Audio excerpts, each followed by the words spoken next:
தவமிருந்து பிள்ளைங்களை பெற்று படிக்க வச்சு காலேஜுக்கு அனுப்புனா நீங்கள் என்ன பண்ணுறீங்க? லவ் பண்ணிவிட்டு அதை பேரண்ட்ஸ் ஒத்துக்கலைன்னு சொல்லிட்டு போய் தற்கொலை பண்ணிக்கிறீங்க. இதுதான் ஒரு வாழ்க்கையா? இதுக்கு தான் நம்ம பிறந்தோமா?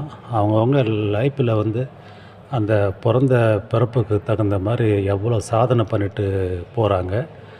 இறந்தாலும் வந்து அவங்க பேரை சொல்கிற மாதிரி பல சாதனைகளை செஞ்சுட்டு போகிறாங்க. அதெல்லாம் பார்க்குறீங்கல்ல. அப்படி பார்த்து கூடவா வந்து உங்களுக்கெல்லாம் வந்து அந்த அவேர்னஸ் வரல? லவ் பண்ணிவிட்டு ஃபெயிலியர் ஆகிட்டு பேரண்ட்ஸு ஒத்துக்கிறோன்னா உடனே சூசைடு தான் முடிவா? வேறு எந்த முடிவும் இல்லையா? உங்களையே நினச்சிட்டு இருக்கிற காலமெல்லாம் வந்து அப்பா அம்மா வந்து கண்ணீர் விட்டே வாழ்ந்துருக்கணுமா?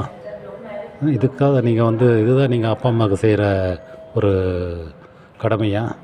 நினச்சி பாருங்கள். இது போல் யாருமே செய்யாதீங்க தயவுசெய்து.